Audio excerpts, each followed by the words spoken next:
now. Oh, good. Okay, recording and everyone's highlighted. I can only see actually whoever is speaking. That's okay though, as long as you can see. So you can see all four of you on screen. Yeah. Yeah. Oh, okay. How can I change my name? To like, you've all got your surname, so I feel like I need to put my surname as well. Have you got FOMO, Rhea? Yeah. I love the blur behind. I want to do that. Hold on. I know. See, how do you change? Does anyone know how to change the name?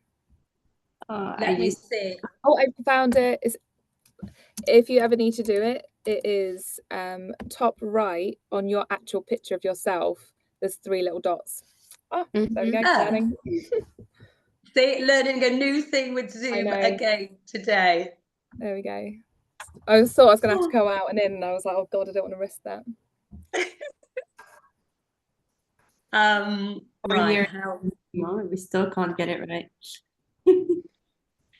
So Rhea, I know Nina and Gina from Dubai. Yeah. They attended the launch in April. Was it April? Yes, in April, which was fabulous to meet them just when the floods were happening. Oh yes, that's the one that Mark was at, I think, wasn't he? Mark. Oh yes, that's when I met Mark. Yeah.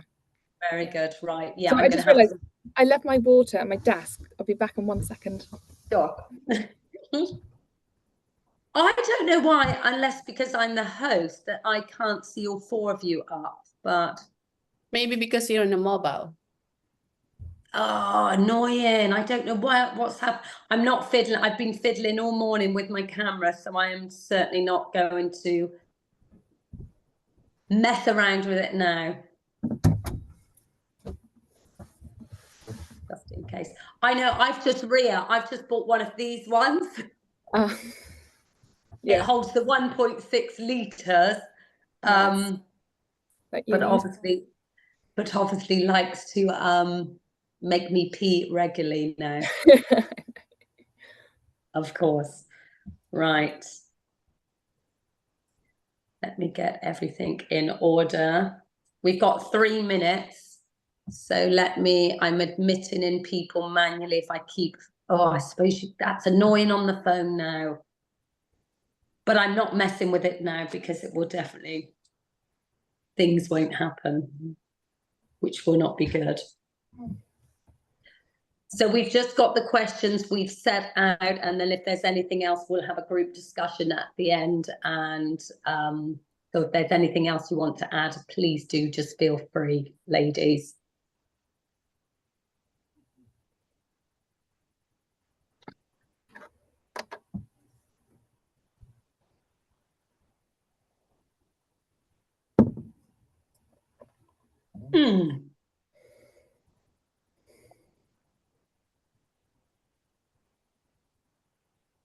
Share forward caption here. There's my.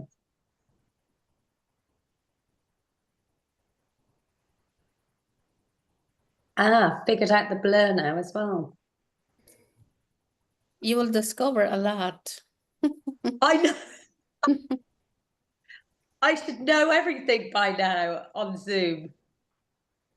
It's happened because most of the time, if you work on your Mac or laptop, you get used to the functionalities, and the functionalities in the iPhone or handheld differs from any desktop device. Or laptop. Yeah. Yes, I know, and we should know.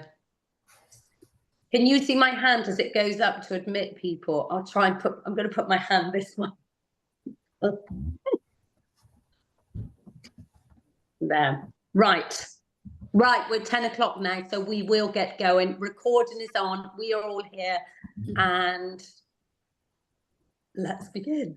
Right, so good morning and welcome to Women Warriors Network event, Global Female Investors, an event to inspire more women to understand their finances. It's so important for women to become financially educated because it is empowering. Today, we will learn from 3 inspirational global female investors. Rhea Wright, so I'm adding it in, Nina Raybaudo Guy, and Gina Alkuino. Thank you to everyone who support Women Warriors, who have contributed to the many events over the past few years globally as speakers and attendees. As we continue to grow, I'm delighted to lead this event once again. Thank you also to Quilter Cheviot, experts in wealth management and official Women Warriors sponsor. Thank you. I am Sandy Donnelly, founder of Women Warriors Network and DBC Health Retreats, passionate about well-being and female empowerment. So what is it all about? Women Warriors Network was created in the midst of the pandemic when all of my health retreats were put on hold. I realized there were so many women out there who are incredible women warriors and wanted to share their knowledge, wisdom, connect, contribute, and collaborate with like-minded women. Sorry, I keep adding in here. Men, yes, men, we also love men and we need and want them to join and support these incredible women, which certainly does make them supermen. Women Warriors Network is a platform to allow women to shine. Ordinary yet extraordinary women have spoke at the numerous events. When it all began a few years ago, I expected 30 to 40 people, and the numbers just grew and grew very rapidly. So I thank you all so much for the continuous support. We launched in Dubai in April with an in-person event, Women of Sustainability, which was a huge success. And again, thank you to everybody who participated. So, global female investors. Female investors are role models. Figures suggest women may be great at saving, but can be hesitant to invest. So we will learn from our speakers some useful tips and advice. And please feel free to connect with them after. All of their contact details will be available. So on that note, I would like to introduce Rhea Wright, investment manager for Quilter Cheviot, also sponsor for Women Warriors Network, president of the Chartered Institute of Securities and Investments. So hello and welcome, Rhea. Thank you so much for joining us today. Thanks, Sandy. It's wonderful to have you here. So Rhea is based in Jersey and has an incredible portfolio. So I'm looking forward to hearing from her, and I hope you will learn a lot from her today. So I'll start with Rhea. Your main role is to manage investment portfolios for private clients, trusts, and institutions. So what are the benefits of having a financial manager? Sure. So, you mentioned, thank you for the kind introduction, Sandy, and hello to everyone today. Firstly, I suppose I'll kind of give you a bit of background, I suppose, what, an investment manager really does, because that's something, finance is a big word, but there's so many different roles in it. So it's really good to really explain what I do day to day. So I suppose you could say my role is split in half. So half of my job means that I will be talking to clients, talking to individuals, talking to companies.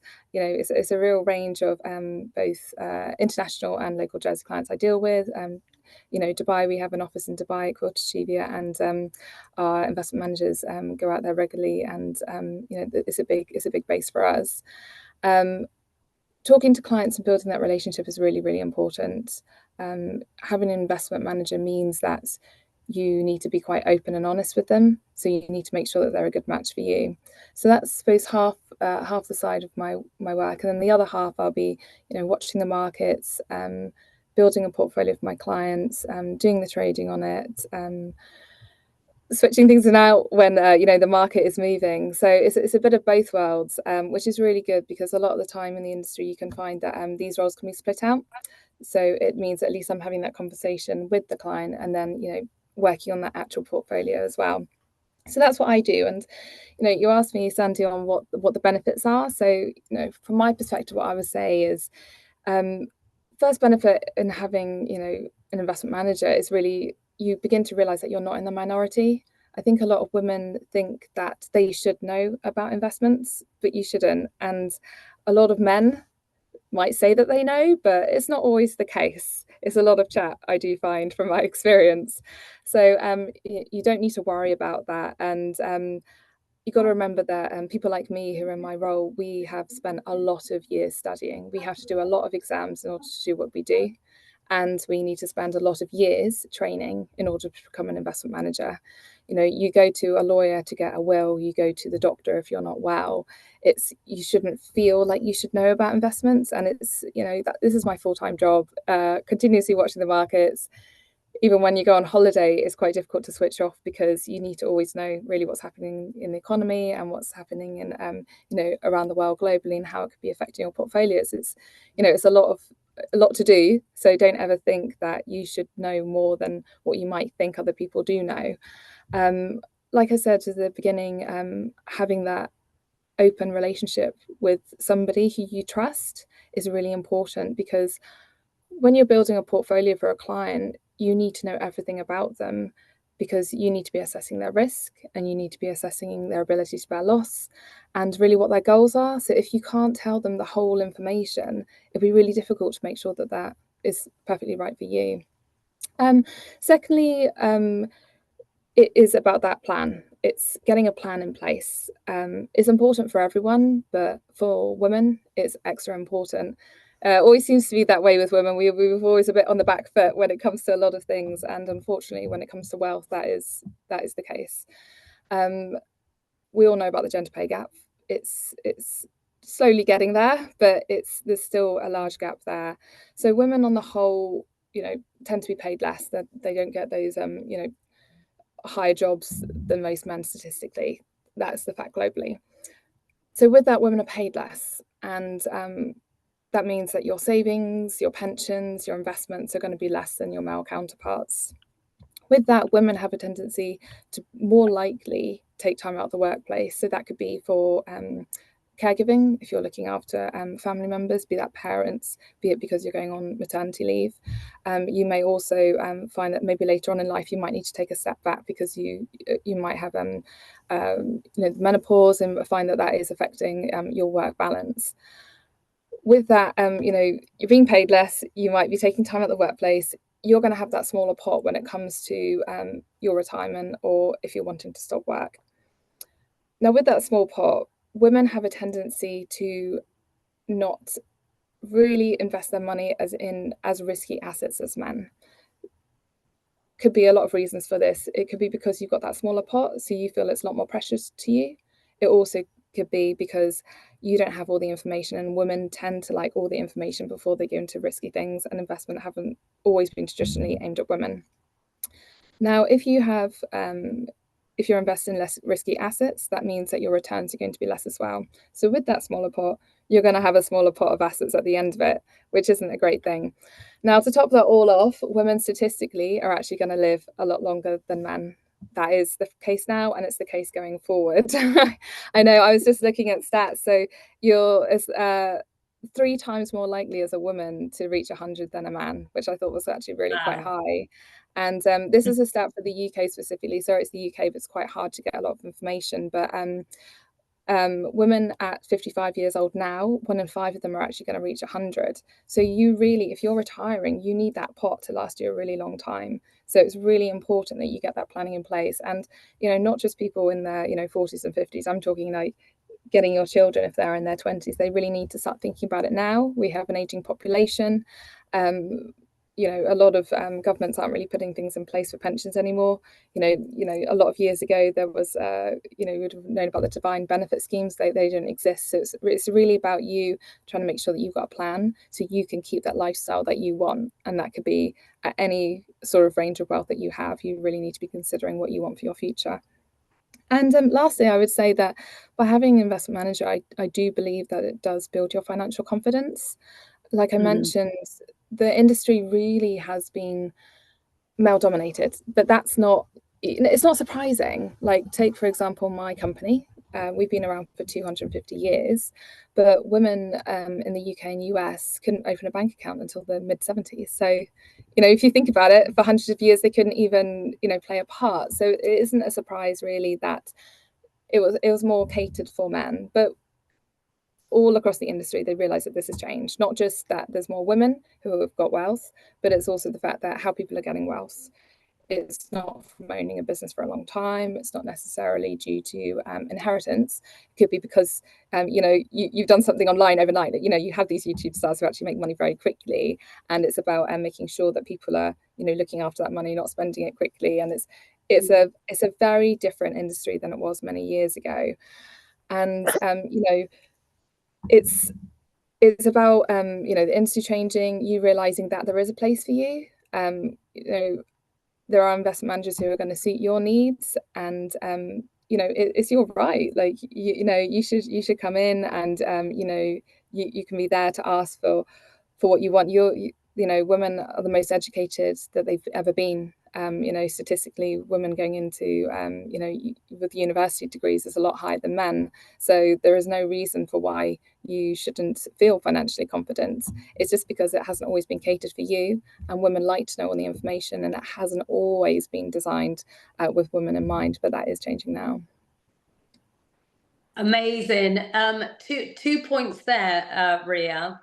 I think you're so right. It needs to be somebody who suits your needs, somebody you can, financial manager who you can have a little chat with and say, is this okay? And not feel intimidated, because I think the whole financial world, to many women, not all women, of course, can be quite intimidating, and you might feel, because I know I'm probably one of them, feel a bit embarrassed saying, well, I have this, or I can do this, what can I do with it? And embarrassed to, why don't I know what I'm doing with it? Yeah, but it's not something to be embarrassed. Like when you think of, if you were to buy a property to go to a lawyer, you wouldn't feel that same embarrassment. And it's really strange that it seems to be with finance and with when it comes to stocks and shares and bonds, people think that they should know, and it's not always the case. Yes. And the second point, I'm 54, so I'm 55 this year. So does this mean I'm living to 100? You could be, yeah. Why don't you got 20% chance there? So I think from all the a lot of the well-being that you're doing, you're on a good way there, yeah. Hopefully. Again, people are living a lot longer. We were just sailing. There was one of the ladies on board. She was 75.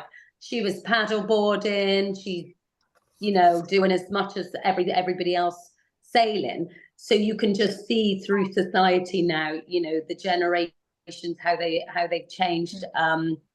We just need that gender gap to also change as rapidly as people living longer and having better, healthier lives. So I think that's all the positive. But the other thing we have to look at, as you mentioned, is it means we need money to last longer then, if we want to have this quality of life also. Exactly. Mm-hmm. Yes. So the second thing is, can you just share some simplified steps? So I think I'm speaking even from my point of view to financial well-being, and perhaps suggest like a plan, which then, if it's okay with you, we can then share with everybody after also, so they can see it on paper. Ha is also H, yeah? Ha for horse, ha, but happy. Guys, can you make sure you're muted, please? People are muted. Sorry. Sure. No. So yeah, sort of financial plan. So one thing with it is that it's very difficult to build a financial plan. That's going to be one size fits all. So I'll just say that first. And obviously, giving financial advice, this is just all very high level. So don't take all this as financial advice, what I say. So that's why I am keeping it quite high level. But then obviously, if you want to come ask questions to me, Sandy's got my details. But well, first of all, the one thing that you probably come across, and you do find when it comes to women and investing and their finances generally, is that women tend to always be told, you've got to save money, you splurge too much, you love spending. You would have seen, back 10, 15 years ago when we used to buy magazines, always used to be, what sort of spender are you, how to save a bit more money. Yeah. And then now you're seeing it online, it's the same sort of thing. And, actually statistically 65% of finance articles on women and wealth is actually to do with these little things about saving, you need to stop splurging, women are terrible at this. Whereas any article for a man is really about how they should be investing, how it's powerful to spend money, how it kind of increases their power and their masculinity if they're spending money. And so one thing I will say is that kind of start thinking of it another way. It's not always about saving, not going, there was the old thing of, avocado toast people spoke about on coffees and trying to save a bit here and don't buy that handbag. But that's not what I want you to be thinking about. I really want to be thinking about you educating yourself so you know what options you have available to you. Women on the whole tend to invest in things they know. So when I say invest, it is women tend to save and then they keep that money in cash or they buy property. That's statistically a lot higher than their male counterparts. They don't tend to invest because they like to be involved with things that they know about. So cash and property seems like quite safe for them. But there's a lot of wider picture when it comes to that, because you've got other factors which I don't have time to go into today, but things like inflation, things like could be tax implications, the interest rates you're paying, for debt. All of this needs to be taken into account if you're buying, when you're looking at something. And it's the same when it comes to investments. So there's a lot of things to consider when you're thinking about your money. So that's the first thing I would say. Think about that and also start planning now. Sandy, you're mentioning your age there, and I said about 20-year-olds, and it is about doing things as soon as possible, because the sooner you start investing, this, you might have heard of, like compounding. If you've got the investments there, it's continuously going up, you might be getting dividends that can be reinvested. One thing we say as an industry, we always use the phrase time in the market as opposed to timing the market. It's not about, like you might see in films when it comes to, the stock market, like trying to buy low and it going up and selling high and things. It's, that's not a good play. It is about investing and then slowly, getting a strategy that allows it to go, up slowly, as trying to reduce that risk, not trying to be risky, and letting that portfolio grow over a period. That's the first thing I would say. The second thing I would say is like know your assets. So I imagine a lot of you don't know what interest rate your bank might be paying right now, what your interest rate might be on your properties, what strategy you might be in for maybe your investments, if you happen to have pensions, if you've worked in different areas. All of this kind of thing, we always put on the back burner. Even I find some people have, if they got married or divorced, you might have changed your name. So it's to really get your affairs in order.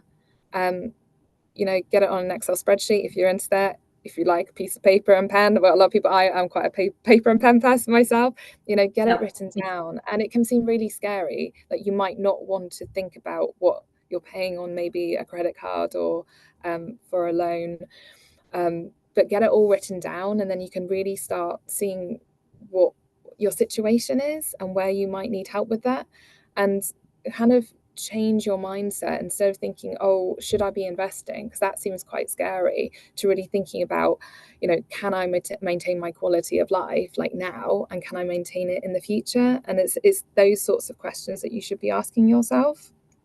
I'd also say a big thing is talking. And I've been talking a lot about educating yourself, but it is about talking. Money it's always been a taboo subject. I'm not talking about telling your friends at brunch what you're earning at the moment. It's about if one of you, if you find a good financial advisor or an investment manager, discuss it. Say, oh, I was actually looking at my pensions, I was in the total wrong strategy here, I made a change, or I'm not getting interest, I've got this good interest rate here. Start talking about money, make it a normal thing. And if people see articles, send it on to your friends. If you webinars like this, if you see a good webinar, talk to people about it. At the same time, when I'm saying that, is also be conscious of who you're listening to.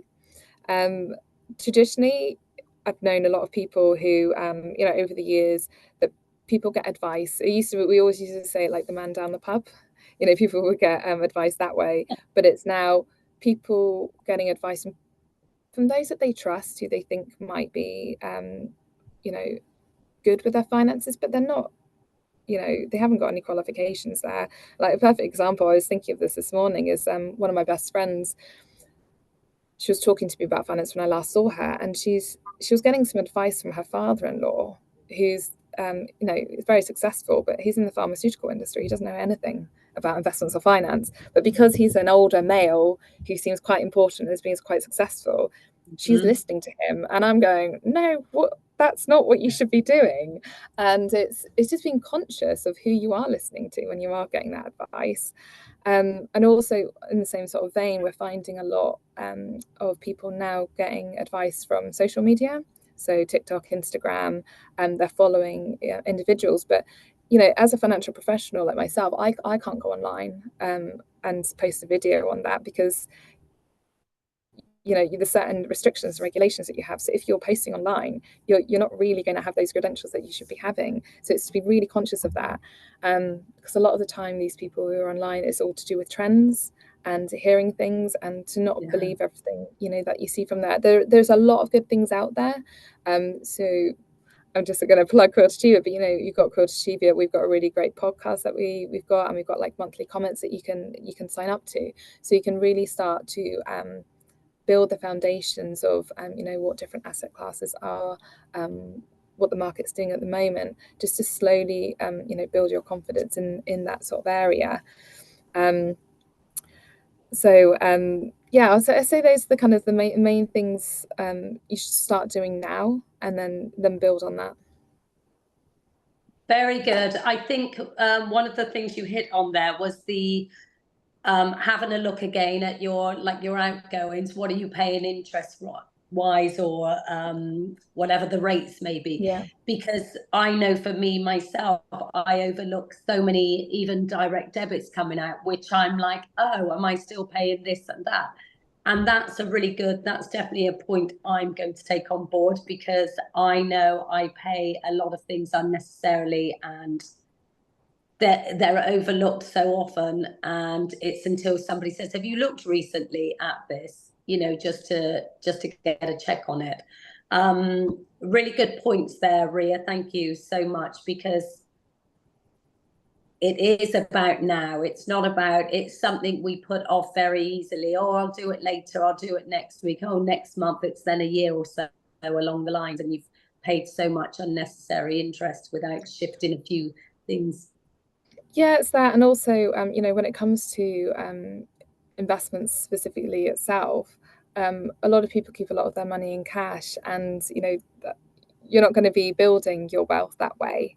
And I think that's an important thing. It can seem quite scary, and a lot of people like to have that egg. And you know, don't get me wrong, we always say that it's important that you should keep that you know, certain amount of money for if something goes wrong, if you're needing, you know, a large expense coming out, if you decide that you want to you know, move roles or change your job, relocate, you want to have what we would call, you know, liquid. So that means that is money that's readily available for you.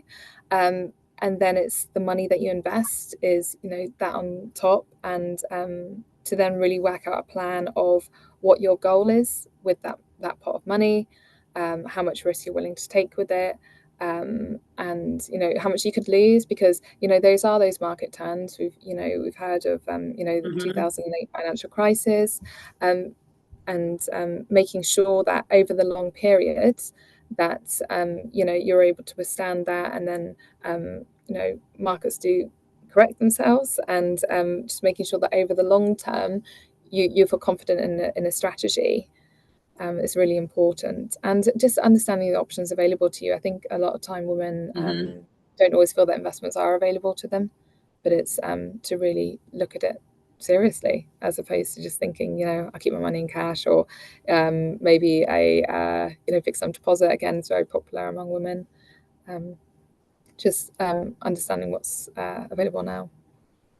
I think it's having a bit of confidence, because we are thinking it's risky. Oh, should we do that? Should we not? But being advised by a professional like yourself then should put people at ease. And, you know, obviously we know in the world things can always change, but having that advice, that guidance, that education for sure should surely give us that confidence. And there's risk in anything. So with, if you were to buy a second property, there's risk with things like that. If you're not able to get people to, be residing in the property, or the tax side of things, or, changes in government could mean that, having that second property, there can be changes to that as well. So with everything, there's a much bigger picture to anything that you're putting your money into. It's just making sure that you're always aware of it. I love hearing, just me personally, with when I found Women Wise Network, I've just been so fortunate to meet women like you and the other ladies speaking today over the last 2 years, and it excites me so much to hear the knowledge and experience you have from a woman, because as you said earlier, your friend went to a guy who's successful, but he's not necessarily in this industry. But we've always, he's a successful businessman. Maybe he can tell us. It's like, well, actually, you can tell us. Advise us better. Anyway, brilliant. Thank you so much. We'll come back to you, Rhea. Excellent advice and a good plan. I think we all need to put into motion. Thank you, Rhea. So moving on, I'm just conscious of time, guys, is Nina Raybaudo, guys. She's an investment professional based in Dubai. Hello, Nina. Thank you for joining us again, because I was so pleased to meet you in Dubai back in April. Welcome. Hi, Sandy. Thank you so much for having me. Thanks for the kind. And I know Nina's she's feeling a little under the weather, but a true warrior. She is here, smiling and shining on screen here. So it will be lovely to hear from you, Nina. So you specialize in sustainable and Sharia compliant investment, which I have no idea what that entails. So can you explain what sustainable investments does mean, please? Absolutely. So if I want to put it in more simple terms, I would say that, sustainable investing or socially responsible investing is taking into consideration something other than returns. So when you're focusing on investing, you're primarily focusing on the return of that investment. When you're thinking about sustainable investing, you're taking in different parameters. So that could be an environmental factor, that could be a social factor, that could be a governance factor, so in terms of the company you're investing in. But more in what I specialize in, it could be, whether an investment is Sharia compliant, or whether it has any political risk. So that's what I do for my company that I founded just last November, which is called Ethical, and we do consultancy-based portfolio analysis so that we can help professional investors, or not personal investors, to better align to their values. So I mostly work with institutions rather than people like you and I. But the idea of sustainable investing is not very different than how you would go about investing. So when you're investing, the way Rhea would invest for her clients, she would try to mitigate risk against their risk profile, but also against the risk of a company going bust. The way I would go about it is mitigate. So, this is what we principally call a shareholder. So you would become shareholder of a company and you would mitigate risk for the shareholder. What I try and do is mitigate risk for stakeholders. So when you think stakeholders, it could be anyone throughout society that could be impacted by the actions of a company. So that could be anyone in the environment, but it could be also the employees, and it could be also have social impacts. So, some people are very interested in seeing whether a company has good governance when it comes to having women in their boards or having women in executive positions. Other people are more interested in seeing, whether a company is funding a conflict. So, that's my day-to-day job, to find out, using all the public information available out there, whether a company could qualify as a sustainable company. I think sustainable finance in itself, and I don't know if Rhea will agree with me or Gina will agree with me, became very much a buzzword over the past 10 years. And if I think about the state of affairs in our industry today, it really makes me think of like the diet food industry. So to put it in like very simple terms, we've kind of figured out some evils. So a lot of what the asset management industry is focused on now is carbon emission reduction. And what they will do is just, pick out those bad ingredients from the funds, repackage it, and sell it as a solution. And I just think that there's so much more to be done, because I think that a lot of what we're not telling investors, and I don't know, maybe Rhea, you will agree because you do this on a day-to-day basis, is that when you're just, removing certain ingredients and repackaging a product and selling it as a solution, well, there are other risks that present themselves for investors. And I think that if you're thinking yourself as an individual investor to invest in sustainable products, sustainable funds that are available for you to invest in, there are certain risks when it comes to just, reducing the pool of companies that you're investing from. Because what happens is when you sacrifice what we call diversification, you tend to sacrifice your returns.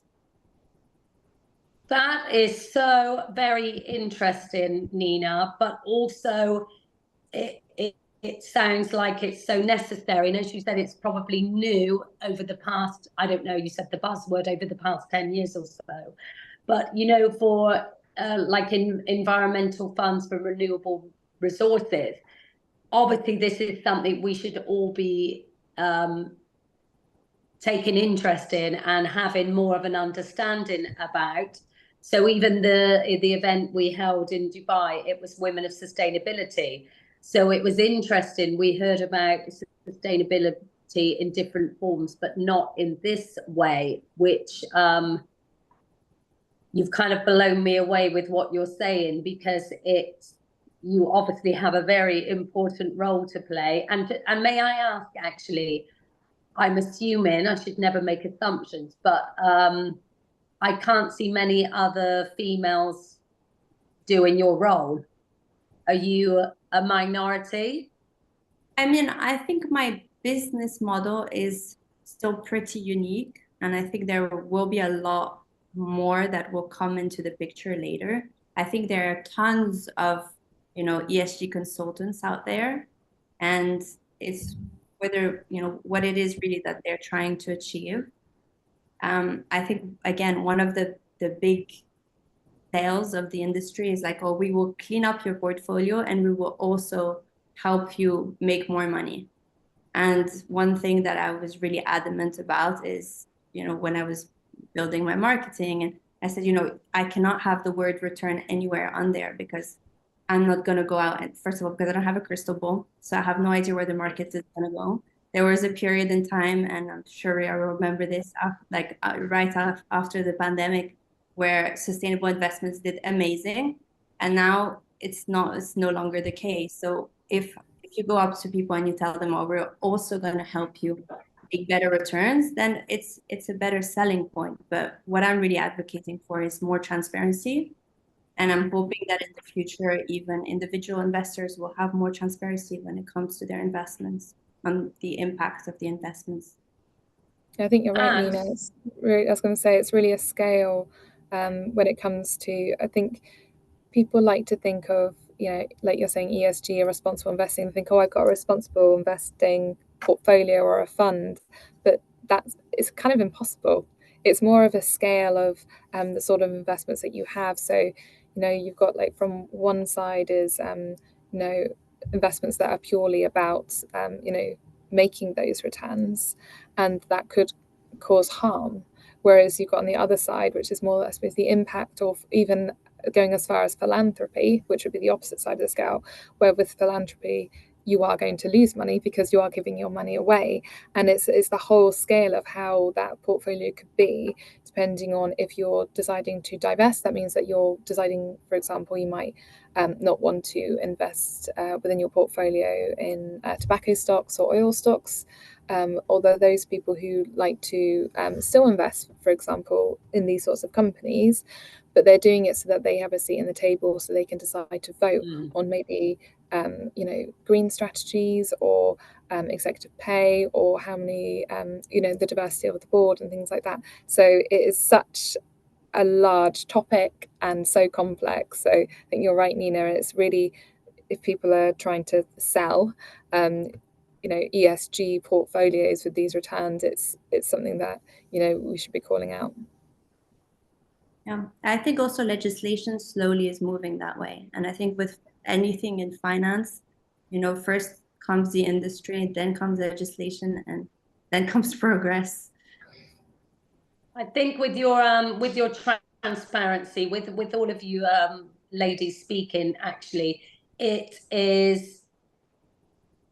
just such a positive impact, and I think inspirational for others, not just women, of us tuning in, listening to you speaking on such important topics, but men, women, everybody. So this is why I think these webinars are really important, just to get these issues across, which obviously this will be recorded and sent out also, because I know I'll forget bits we've discussed, so I want to look over it. But yeah, no, amazing.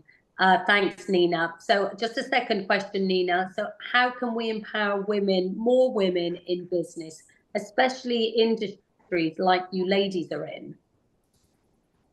Oh, so first of all, I think it's great that we now live in a society where men and women are legally entitled to do the same things.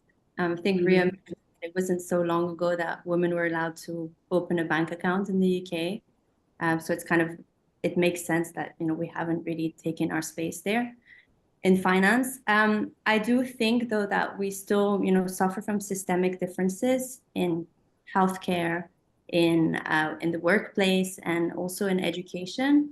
And I think in the UK, if you look at the statistics, girls that go to only girls' schools are 6 times more likely to pick math or science as their university degree. So it's really about empowering women with confidence that they can do things that, you know, that haven't been limited by this belief system that, oh, maybe women can't do that, or they can't work in finance. Some of us will be so lucky that we'll join the workforce and we will have great mentors. And I think if you can be a great mentor, then by all means be one. When I had my, you know, my first boss, he told me, you know, don't bother with the investment piece. All your skills are soft skills, and I just want you to be focusing on your soft skills. And if I had listened to him, then I would never be where I am today. So I think that, you know, it's really about getting out of your comfort zone and doing things that you're really uncomfortable with. And this might be like building confidence outside of the workplace, picking up a sport. I saw some statistic lately that some of the best like women leaders in the world were all competitive sports. We're all into competitive sports.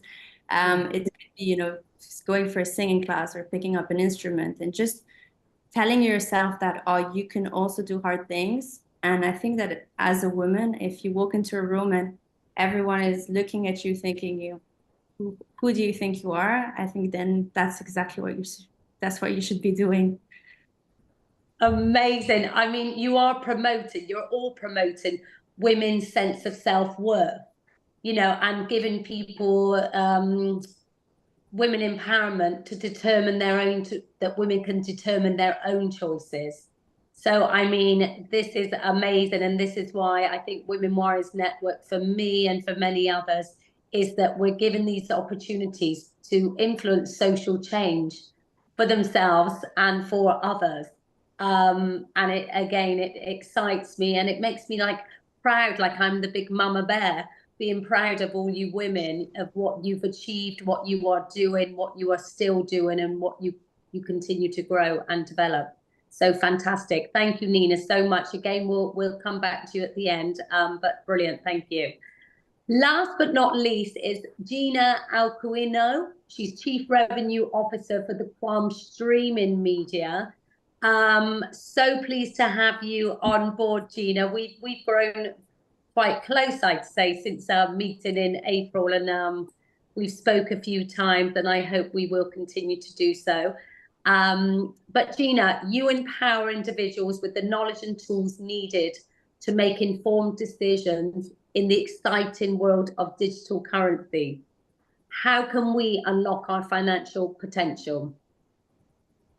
Pleasure is all mine. Lovely ladies, and also Sandy. Thank you for having me.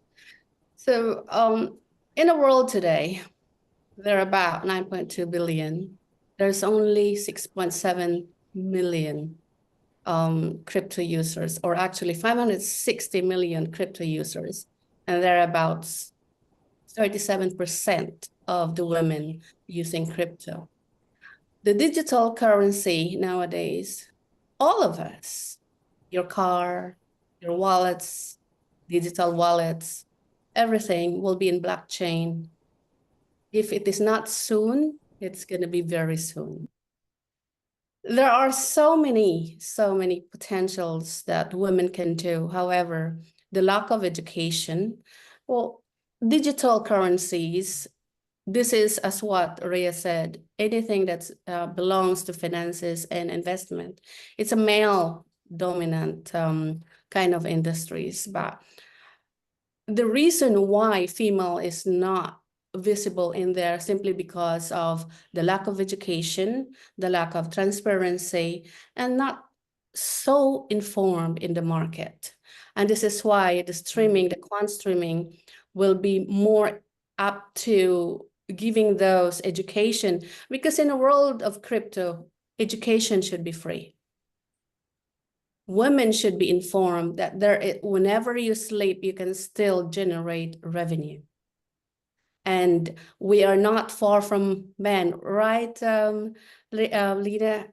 We're not far from men. We are also equipped to generate revenue as much as we could. However, the reason people, why they're kind of like distanced to doing an investment, simply because they thought this kind of industry, or the piece of space, the crypto space, the digital space, is scary. It's not. When you buy a house, would you not consult someone, like what Rhea said? It's the same as investing in crypto. It's the same thing using crypto, because it's only a platform where everyone should learn how to invest. How to invest, and see yourself doing well, as opposed to, yes, there are probability for you to get scammed. Yes, there are probability that you will miss something, so therefore you lose money. However, in a world today where a lot of details, a lot of information, every woman should actually know how to invest and use this platform to invest wisely, as what Rhea said. So yes, there are so many potential for women to grow in the market. It's just limited for now, simply because of, I would say, the awareness. Here at the Kwan, we're gonna be available worldwide next month. So we're gonna be out there. We will be boldly educating everybody to see what's gonna be and how it's gonna be to invest wisely. Wow, thank you. I think, as you said, when you say crypto or anything, it's like, oh, scary word, what is that? And it's easier to walk away and not even find out, well, what's it about? Because I think, for like myself and many others, oh, I don't understand it, but it's the lack of education. So I guess there are so many possibilities and opportunities that exist within our financial resources, but it's just opening that Pandora's box, listening from women like you ladies who are speaking to educate us. Because I think men love men are supermen, so there's nothing, I'm not saying that, but to hear from a woman to a woman, I think that information would be retained a little more, because you've got the understanding that we may not have that knowledge. And if a man or somebody is going, well, it's this, and and it's like, okay, scary, I have no idea, so I'm walking away and with no understanding. Whereas if we have people like you, Gina, to educate us, we can optimize and achieve our financial objectives by having that understanding, I guess. Totally. People nowadays, they use social media to follow the influencer, that someone in the street told them, hey, this part black is actually cost you $10, but in the next 14 hours, you're going to be a millionaire. That is no. There's no way that you can achieve that result without you researching, spending time on it, toiled in it. It's exactly the same as an investment. There is no shortcut in there. You have to see what kind of investment you want to be involved, what sort of trading you want to invest. At the same time, know in your heart how much you can afford to lose in order for you to invest that. Simply because you cannot just invest while you have this pot of money for your day-to-day, and then you put that into investment simply because of the quick money of that kind of mentality. It's not a gamble. Gambling is completely different from investing. So women should see that benefits, that yes, it may take a while for you to reap what you saw and what you have invested, but this is how you safely invest your money. As what Rhea said, women will live another 100 years. So therefore, in a way, by 30 years, you have to be self-sufficient, isn't it? And how can you do that to compete in the market with your age? After 55 or 60, you are in a boomers area where you are getting like Sandy. But equally, you really have to see that in the next 15 years, you have to invest. By that, your investment will grow and can sustain you in the next 15 or 20 years or so. Yes, please help me, everybody help me here. So is digital currency the future of our money? In my personal opinion, it's whether or not it's going to be a 50-50 or 60-40, it's going to be an ongoing battle. But because the blockchain is evolving, all of us will gonna be in blockchain anyway. Your records, the records of your jewelry, where did you buy your car, everything, your insurance and all that. I would say the when is a question, but yes, it's gonna be in digital platform. Ooh, the future. What is going on with our future? This is so interesting. Gina, thank you so much. Again, thank you, all of you ladies. I just want to say, is there anything between yourselves? I mean, I like the way you've all interacted because you are in these similar industries, so you have this understanding. And if there were any, if you could give one point, each of you, a simple point, what could we go away and do today? And then we'll come back and we'll reassess, reevaluate to see if we can make some kind of plan. Because I don't want this just to be a one-off event. I think this is such an important topic for all of us that we want to learn, not just go away and say, oh, that was good, I listened to this and that. I want to go away and say, okay, I should take some action in this way and do something. So Rhea, starting with you, what would be a main point us ladies could do? Okay, for me, you probably no surprise from the theme of what I've been talking about is really about the education side, open to learning and to ask questions. Do ask questions of your advisors, be them ones you have at the moment. If you decide that you're going to get an advisor, talk to them, ask questions. Don't be afraid of, you might think it's a silly question, but they're not silly questions. I was on a call with a client yesterday who's been a client for like 15 years, and she asked something which someone would think was really quite elementary question, but it's because she might have forgotten or someone might have answered years ago and she didn't quite understand, so she decided to ask me. You know, it's we're there to answer questions, so don't be afraid to do that. Thank you. I like that, because sometimes I don't want to feel embarrassed by asking something. I think, are you going to think I'm stupid because I'm asking a question which I do want an answer to from a real person? Yeah. Yes, thank you. And Nina. So you said we have to give one word of action that we can come back to.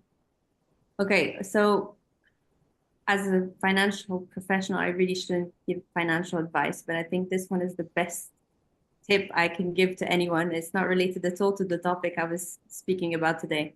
But if you do have a credit card, pay it in full every single month.